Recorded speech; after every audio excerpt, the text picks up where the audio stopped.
అవగాహన లేని వాళ్ళకి ఏమనిపిస్తుంది అని అంటే ప్రవీణ్ నోటికొచ్చింది మాట్లాడుతున్నాడని అనిపిస్తుంది. కానీ నిజంగా ఆ రోజుల్లో ఉన్నటువంటి న్యూస్ పేపర్స్, ఆ రోజుల్లో ఉన్నటువంటి హిస్టారికల్ అకౌంట్స్ కనుక మనం తీసుకుని మాట్లాడితే ఎలాంటి పరిస్థితుల్లో శూద్ర లేకపోతే అతిశూద్రులు లేకపోతే నిమ్న జాతులకు చెందిన వాళ్ళు, ముఖ్యంగా అస్పృశ్యులుగా పిలువబడినటువంటి వాళ్ళు ఎలాంటి జీవితాల్లో జీవించారు అనేది అందరికీ తెలిసిన విషయమే. ఉదాహరణ వారు మాత్రమే కాదు, రాజ్యాంగ నిర్మాణంలో రాజ్యాంగాన్ని రాయటానికి అంబేద్కర్ గారికి ఆ పగ్గాలు ఇచ్చారు అంటే ఆయనతో పాటు ఒక కమిటీ కూడా ఉంది.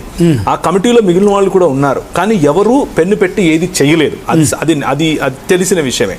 ప్లస్ అందులో స్త్రీలు కూడా ఉన్నారు. ఆయనే సపోర్ట్ చేసి మరి స్త్రీలను కూడా తీసుకొచ్చాడు. ఒక చిన్న మాట చెప్పి నేను మీరు అడిగిన ప్రశ్నకు సూటైన సమాధానం దేనికి వస్తాను.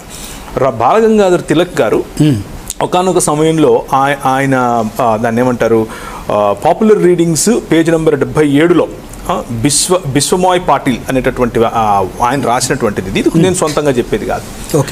ఆయన ఏమంటాడు అని అంటే ఆయన యొక్క ఆలోచన పద్ధతులు ఎలా ఉంటాయంటే, ఆడోళ్ళకి ఏంది ఇచ్చేది నువ్వు, ఆడోళ్ళు వచ్చి ఏం చేస్తాడు, రొట్టెలు చేస్తారా, ఆడోళ్ళు వచ్చి వండుతారా అని ఆయన తన పేపర్లో రాసుకున్నాడు. ఓకే, తను పబ్లిష్ చేసే డైలీ పేపర్స్లో రాసుకున్నాడు. ఓకే, ఆడోళ్ళు ఇక్కడికి వచ్చి ఏం చేయాల్సిన అవసరం లేదు, భారతదేశం స్వాతంత్రం మా జన్మ హక్కు అన్నాడు. ఏంటి స్వాతంత్రం ఆయన కోరుకుంటున్నది అని అంటే, ఆయన కోరుకుంటున్న స్వాతంత్రం ఏమిటి అని అంటే, కుల లేకపోతే ఈ వర్ణ వ్యవస్థలో మేము బ్రతకాలి.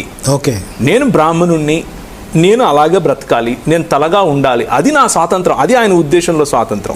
మీరు అనుకుంటున్నట్లు నేను అనుకుంటున్నట్లు భారతదేశంలో తెల్లోళ్ళు ఉండకుండా వెళ్ళిపోవటం అనే స్వాతంత్రం కాదు.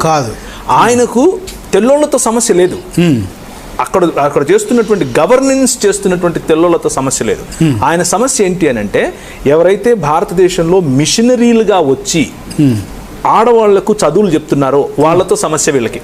ఓకే, గాంధీ గారికైనా సరే, తిలక్ గారికైనా సరే, గోల్వాల్కర్ గారికైనా సరే, లేకపోతే లాల్ బాల్ పాల్ అని పిలిచిన ముగ్గురులో ఎవరికైనా సరే, ఈ సైమన్ కమిషన్ వచ్చినప్పుడు వెనక్కి వెళ్ళిపోండి అని చెప్పినటువంటి కేసరులుగా పిలువబడిన ముగ్గురు నలుగురికైనా సరే, వీళ్ళ సమస్యలు అడ్మినిస్ట్రేషన్ చేస్తున్నటువంటి ఈ బ్రిటిషర్లు కాదు.